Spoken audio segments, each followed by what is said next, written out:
우리 앞뒤로 양옆으로 평화 인사 나누겠습니다. 샬롬 샬롬. 샬롬 샬롬. 하나님 아버지께서 내려주시는 은혜와 평강이 우리 모든 분들 가운데 있기를 간절히 축복합니다. 우리 사람이 머물다 가면 흔적이 남기 마련입니다. 그렇지요? 예컨대 아무것도 없는 산길이라 할지라도 사람이 한번 쓱 지나가면 여기 누군가 있었구나, 그런 흔적이 남게 되어 있습니다. 또 일상도 그러합니다. 무엇을 하든지 간에 그 사람만의 독특한 말과 행동 때문에 그 사람이구나 하는 그런 흔적들이 남게 된다는 것이죠. 그래서인지 저는 특히 음식점에서 식사를 하고 나올 때 어느 정도 정리를 하고 나오는 편입니다. 물론 너무 과하게 치우면 오히려 이제 서빙하시는 분이 힘들 수도 있기 때문에 적당히 치우고 나옵니다. 특히 제 입이나 코가 닿았던 휴지 같은 경우는 할 수 있으면 제 손으로 쓰레기통에 버리고 옵니다. 왜냐하면 반대로 생각해 보니까 치우시는 분 입장에서는 좀 곤욕이시겠더라고요. 펜션이나 호텔에 놀러 갔을 때도 마찬가지입니다. 나올 때 어느 정도 정리를 꼭 해두고 나옵니다. 그러면 치우시는 분 입장에서는 매너가 꽤 괜찮은 사람이 다녀갔구나, 이렇게 생각하지 않으시겠습니까? 참 신기한 게 자신은 아무리 흔적을 남기려 하지 않아도, 그리고 본인은 못 느낀다 할지라도 다른 사람들은 느낄 만한 흔적이 남게 되어 있다는 것이죠. 우리 신앙도 마찬가지입니다. 이 사람이 어떤 신앙을 가지고 있는가, 올바른 신앙인가, 그렇지 않은가를 심지어 믿지 않으시는 분들께서도 기가 막히게 느끼신다는 것입니다. 왜냐하면 그 사람만의 영적 체취와 흔적들 때문이라는 것이죠. 그렇게 우리는 좋은 흔적을 남기기 위해서 노력을 해야 합니다. 사실 그렇지 않습니까? 흔적이라고 해서 다 좋은 흔적은 아닙니다. 기분 좋은 흔적이 있고 그렇지 않은 흔적들이 있다는 것이죠. 그리고 우리가 그리스도인이라면 적어도 이 사람 곁에서 어떤 냄새가 나야겠습니까? 예수 그리스도의 향기가 나타나야 합니다. 그래서 고린도후서 2장 15절 이하에서는 이러한 우리의 정체성에 대해서 이렇게 선포를 하고 있습니다. 우리는 구원받는 자들에게나 망하는 자들에게나 하나님 앞에서 그리스도의 향기니. 함께 따라가 배우겠습니다. 나는 우리 1여전도에는 그리스도의 향기다. 고백하십니까? 향기를 내야 되는데 악취가 난다면 곤란하지 않겠습니까? 그런데 문제는요, 우리가 아름다운 예수님의 흔적을 남기기 위해서는 한두 번 안 그런 척 한다고 해서 되는 게 아니라는 것입니다. 흔적은요, 일부러 남기려고 해서 남는 게 아닙니다. 평소 그 사람의 행동, 습관이 무의식적으로 나타난다는 것이죠. 따라서 좋은 흔적을 남기려면 평소에 부단히 좋은 습관을 가지는 것이 중요합니다. 마찬가지로 우리가 예수 믿는 사람다운 흔적을 남기며 살아가기 위해서는 평소 우리의 일상 속에서의 신앙의 모습이 너무나도 중요하다는 것입니다. 제가 좋아하는 글귀 가운데 이런 글귀가 있습니다. 눈 내린 길을 걸을 때 함부로 걷지 마라. 오늘 내가 남긴 발자국이 훗날 다른 사람에게 이정표가 될지니. 마찬가지입니다. 우리가 아름다운 예수님의 흔적, 향기를 남겨야 되는 이유는 이것들이 다른 이들의 구원의 이정표가 되기 때문입니다. 꼭 기억하시기 바랍니다. 예수님의 사람들은요, 예수님의 향기를 남겨야 합니다. 하나님의 사람들은 하나님의 살아계심을 나타낼 수 있어야 합니다. 바라기는 오늘 말씀을 들으시면서 우리는 지금 어떤 흔적을 남기고 살아가고 있는가 돌아보시고, 이제는 하나님 기뻐하시는 아름다운 주님의 흔적을 남기는 주의 자녀들로 살겠다고 다짐하며 나아가는 우리 모두가 될 수 있기를 간절히 축복합니다. 오늘 우리가 함께 읽었던 룻기 본문의 배경은 이렇습니다. 베들레헴 출신 엘리멜렉이라는 사람이 있었는데, 그는 아내 나오미와 두 아들을 데리고 흉년을 피해서 모압 지방에 가서 살고 있었습니다. 그리고 두 아들들은 장성하여서 모압 여인들과 결혼을 해서 가정을 꾸리게 됩니다. 근데 그곳에 산지 10년쯤 되던 해에 큰 비극이 이 가정 가운데 찾아왔습니다. 바로 남편 엘리멜렉과 두 아들 모두가 한 번에 죽게 된 것이죠. 그러던 중 하나님께서 원래 고향 땅 이스라엘을 긍휼히 여기셔서 흉년이 그치게 하셨다라는 소식을 듣게 됩니다. 남편도 죽고 아들들도 죽었으니 나오미 입장에서는 어떻게 해야겠습니까? 다시 고향 땅으로 돌아가지 않을 이유가 없었던 것입니다. 하지만 문제는 남아있던 두 며느리였습니다. 사실 서로 피 한 방울 안 섞이지 않았습니까? 그리고 아들들도 다 죽었기 때문에 어떤 연결고리가 하나도 남지 않은 상황이었습니다. 그래서 나오미는 두 며느리에게 본인은 이제 고향 땅으로 돌아가려고 한다. 그러니 두 사람도 원래 고향집으로 돌아가 새롭게 가정을 꾸리라고 권면을 합니다. 사실 제일 현실적이고 며느리들을 배려하는 제안이었던 것이죠. 그래서 이때 첫째 며느리였던 오르바라는 사람은 울면서 나오미와 작별 인사를 하고 모압 고향 땅으로 돌아가게 됩니다. 하지만 둘째 며느리였던 룻은 달랐습니다. 끝까지 어머니 곁에 남겠다고 간청을 합니다. 한 번이 아닙니다. 두 번이나 그녀에게 제안을 했지만 오히려 16절에서 이렇게 고백을 하죠. 우리 16절 말씀을 우리 다시 한 번 더 읽어보도록 하겠습니다. 16절입니다. 시작.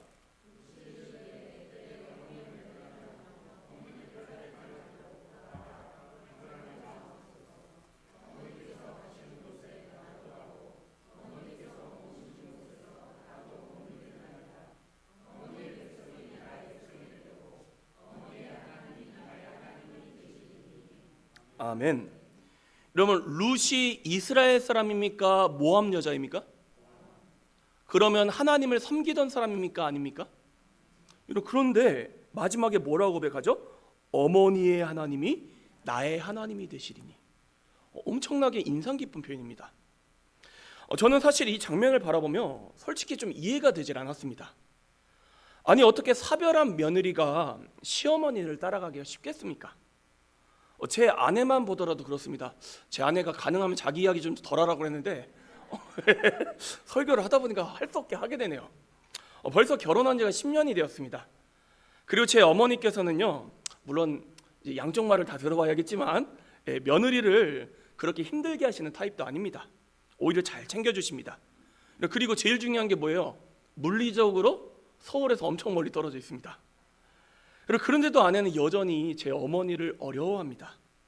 뭐 관계적으로 어머니가 싫다 그런 건 아닙니다.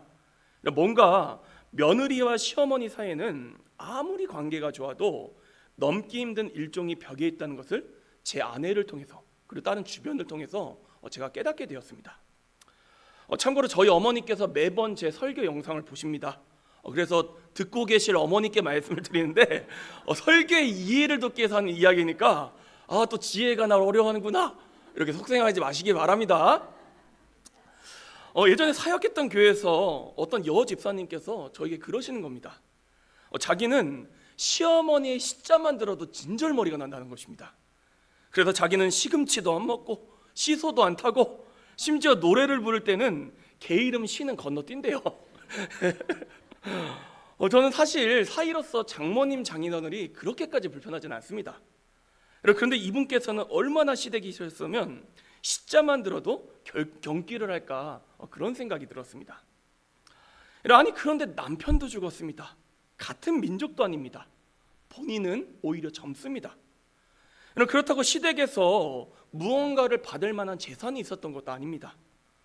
그런데도 며느리 룻이 시어머니 나오미를 따라 그것도 자기 입장엔 외국 땅인 이스라엘 땅까지 가겠다? 여기에는 그렇게 할 만한 무언가 강력한 이유가 있었다라고 전 생각이 들더라고요. 그게 뭘까 걸떠리 생각해 보니까 답은 한 가지였습니다. 조금 전에 읽었던 16절 말씀 하반부가 정답이라는 것이죠.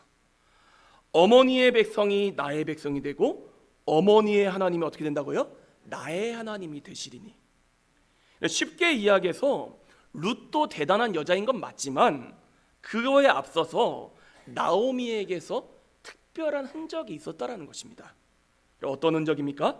바로 하나님의 흔적이 있었다라는 것입니다.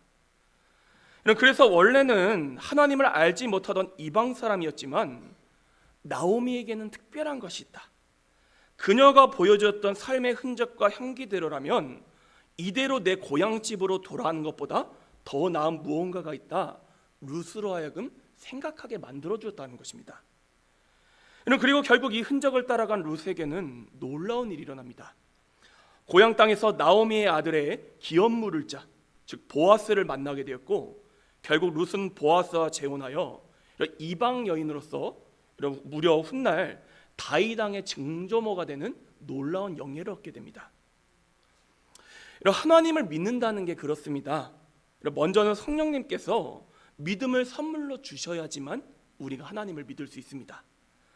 그리고 성령님께서 그렇게 우리에게 믿음을 선물로 주실 때 가장 많이 사용하시는 도구가 무엇이냐? 바로 관계라는 것입니다. 제가 늘 이야기하는 것이지만 우리가 처음 믿게 되었던 때를 돌아보십시오. 우리 중 스스로 자원하여서 예수님을 믿는 경우는요, 극히 드뭅니다. 한 20명 중 1명 될까 말까입니다. 다 어떻게 우리가 예수 믿게 되었습니까? 누군가의 도움과 전도가 있었기 때문에 우리가 예수님을 믿게 되었다는 것이죠. 그런데 그때 우리에게 함부로 대하거나 아니면 좋지 않은 모습을 보여준 사람은 한 사람도 없습니다. 다 아름다운 흔적을 남겨줬고, 그리고 저 사람이 믿는 하나님이면 나도 한번 믿어보고 싶다는 생각을 심어주었기 때문에 우리 또한 예수님을 믿고 이 자리까지 오게 되었다는 것입니다. 오늘 나오미도 마찬가지였습니다. 물론 말씀에는요, 배경이 자세하게 설명되어 있지는 않습니다.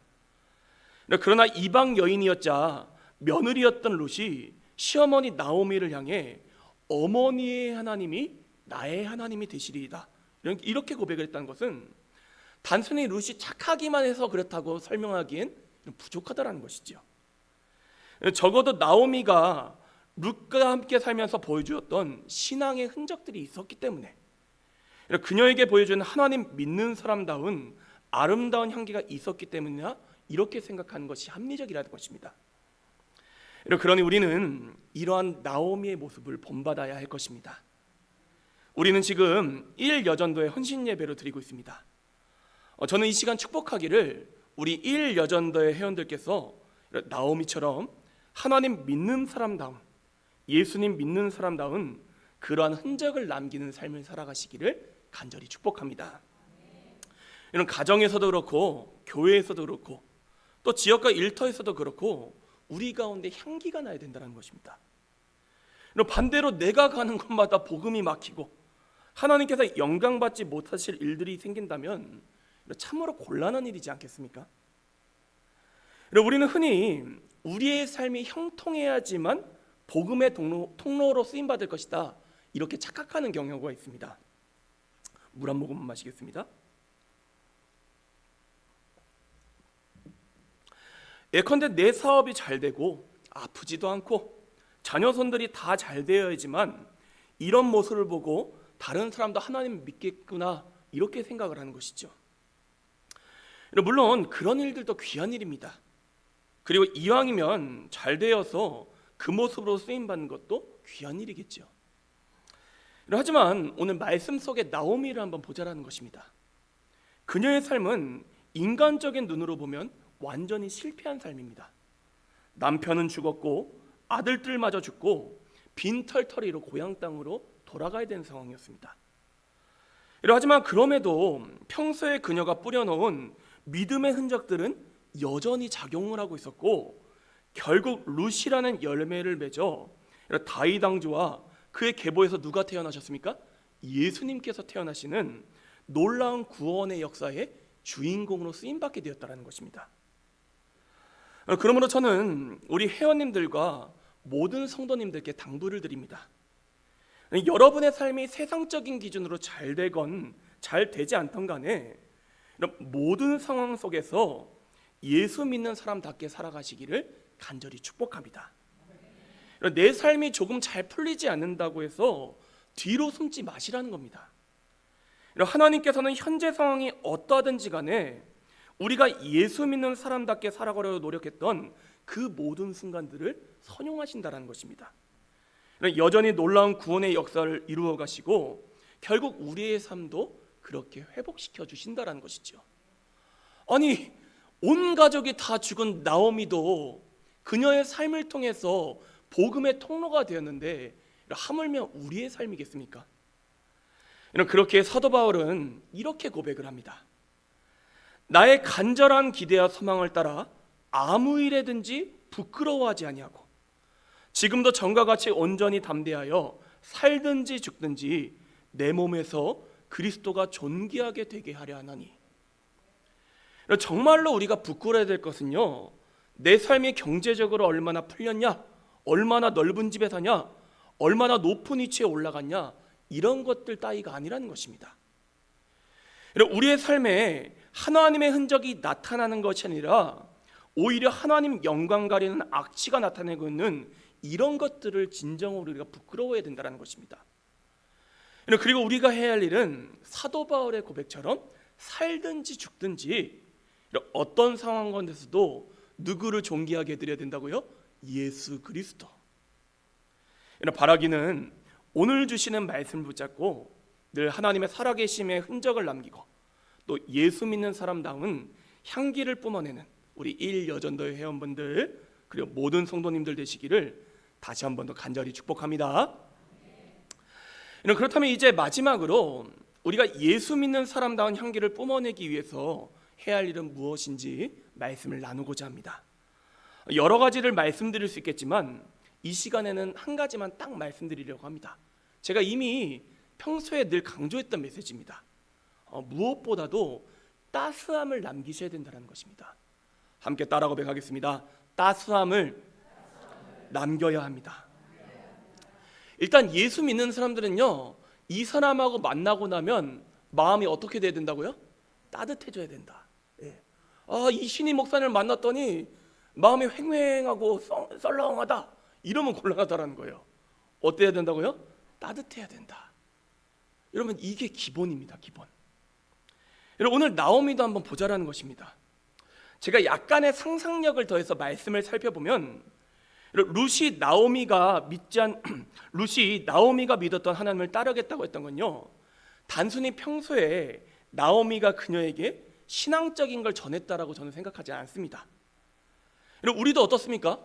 아무리 예수 믿으라고 해도 평소 관계 가운데 그 사람으로부터 따뜻함을 못 느끼면요, 절대로 교회 나오질 않습니다.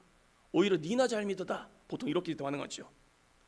마찬가지로 룻도 시어머니였지만 나오미에게서부터 이루 말할 수 없는 어떤 따뜻함이 있었기 때문에 그 따스함이 통로가 되어 그녀로 하여금 나오미가 믿는 그 하나님을 따르도록 만들었다는 것입니다.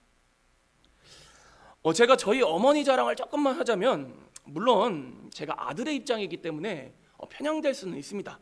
그래도 좀 감안하고 들으십시오. 그래도 비교적 며느리들에게 따뜻하게 대해주신다고 생각을 합니다. 궁금하시면은 저한테 묻지 마시고 나중에 몰래 한번 우리 유지혜 사모님한테 물어보시기 바랍니다. 이번에도 제 아내 생일에 먼저 연락을 주시고 축하해 주시고 또 용돈도 주시고 또 생일 케이크를 따로 사주라고 저한테 돈도 보내시더라고요. 참고로 케이크는 안 샀습니다. 다른 거 맛있는 거 먹었어요. 사실 다 큰 아들 며느리지 않습니까? 그런데도 서울 갈 때마다 그래도 따뜻하게 맞아주시고 잔소리를 안 하시는 것만 보아도 이 정도면 괜찮은 시어머니다, 그런 생각이 제가 들었습니다. 하지만 반대로 저희 어머니께서 이렇게 한다고 생각을 해보십시오. 전화를 해서 며느리 안부 묻지 않고 누구 안부부터 물어요. 아들 잘 살고 있냐? 밥은 잘 먹고 있냐? 귀하게 자란 아들이다, 잘해줘야 된다. 또 누구 챙겨요? 그 다음에 손주들 챙겨야죠. 손주들은 잘 크고 있냐? 감기 걸리면 네 책임이다. 그러면 보통 심리가 어떻습니까? 남편하고 애들한테 잘 해주려고 하다가도 오히려 시어머니 이야기 듣고 남편이 더 미워집니다. 더 대판 싸우게 돼요.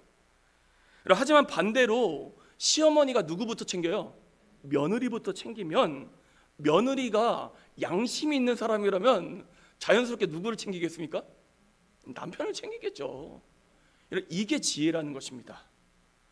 그렇게 되면서 자연스럽게 그 어머니가 믿는 하나님께서 내가 믿는 하나님이 되는 놀라운 복음의 통로로 쓰임받게 된다는 것입니다. 그러니까 아들하고 며느리 있으신 분들은요, 아들 챙겨줘봤자 소용없습니다. 아들이 그래서 뭐 어머니한테 효도하던가요? 누구부터 챙기시라? 며느리부터 챙기시라. 그러면 지혜 있는 며느리라면은 아들도 잘 챙기게 되어 있다는 것이죠. 제가 이해를 돕기 위해서 가족관계를 예로 든 것이지만 이 원리는요, 다른 모든 관계에 적용이 된다는 것입니다. 일단 복음을 잘 전하기 위해서는요, 내 삶이 따뜻해야 된다는 것입니다. 여러분도 한번 입장 바꿔놓고 생각해 보십시오. 이신희 목사가 앞에서 청산유수 설교를 엄청 잘한다 할지라도 만날 때마다 제가 차갑게 여러분을 몰아세운다고 생각해 보십시오. 그럼 여러분 그 말씀이 귀에 들어오겠습니까? 그러니까 기본은요, 따뜻함이라는 거예요. 예수님의 향기는요, 여러분 다른 게 아닙니다. 따스함입니다. 따스함.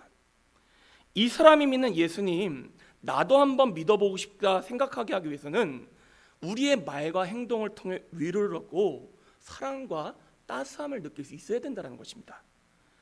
그러니 오늘 말씀을 듣고 복음의 통로로 쓰임받기 위해서 늘 위로와 격려의 사람으로서는 저와 여러분 모두가 될 수 있기를 간절히 축복합니다. 특히 말을 잘하셔야 돼요. 말을. 이 말도요, 평소에 훈련을 해두지 않으면 쉽게 바뀌질 않습니다. 사람의 행동 가운데 가장 강력한 흔적을 남기는 게 뭘까요? 말입니다. 여러분, 행동보다 10배 이상 강력한 흔적을 남깁니다. 예컨대 비아냥거리고 늘 부정적인 말만 입에 달고 산다? 그러면 절대로 복음의 역사가 일어나질 않습니다. 그러니 말을 잘하셔야 합니다. 여러분, 상대방에게서 조금 부족한 게 보인다 할지라도, 무언가 실수가 났다 할지라도 대고 거기 앞에 가지고 막 지적하지 마시고 어떻게 하셔야 돼요? 격려와 칭찬, 이런 게 우리의 기본이 되어 연습이 되어야 된다는 것이죠. 이를 잘 기억하시고 실천하시기를 간절히 축복합니다. 사랑하는 1여전도의 회원 여러분, 그리고 모든 성도님들, 저는 여러분들의 삶을 통해서 다른 이들의 입술 가운데서 오늘 룻의 고백이 흘러나오기를 축복합니다. 어떤 고백이었죠? 어머니의 하나님이 나의 하나님이 되시리다. 권사님의, 집사님의, 장로님의, 목사님의 하나님을 나의 하나님으로 고백하겠습니다. 이런 고백이 흘러난다면 얼마나 감사한 일이겠습니까? 그리고 이 일은 단순히 내 삶이 세상적인 기준에서 잘 되어야지만 흘러나오는 게 아니라고 말씀드렸습니다. 만약에 잘 돼서만 복음을 전할 수 있었다, 그러면 여러분 교회의 역사가 지금까지 이어져 내려오질 않았습니다. 모든 기독교인들이 다 세상적으로 잘 됐던가요? 하지만 그러지 않음에도 불구하고 끝까지 그 자리마다 예수님을 전하기 위해서 최선을 다했던 역사가 있었기 때문에 오늘날 우리까지 복음이 이어져 내려왔다는 것입니다. 이런 중요한 것은 평소에 우리가 남기는 흔적입니다. 예수 그리스도의 흔적. 이런 바라기는 오늘 주시는 말씀을 내게 주시는 말씀을 받고, 특히 우리 1여전도회가 주님의 사랑이 흘러넘치는 복된 어머니 품 같은 넉넉한 공동체가 되시기를 간절히 축복합니다. 우리 마지막으로 함께 이렇게 고백하겠습니다. 예수 그리스도의 향기가 됩시다. 우리 서로를 바라보면서 예수 그리스도의 향기가 되겠습니다. 이러한 도전을 받으시고 나아가시기를 간절히 축복합니다. 함께 기도하도록 하겠습니다.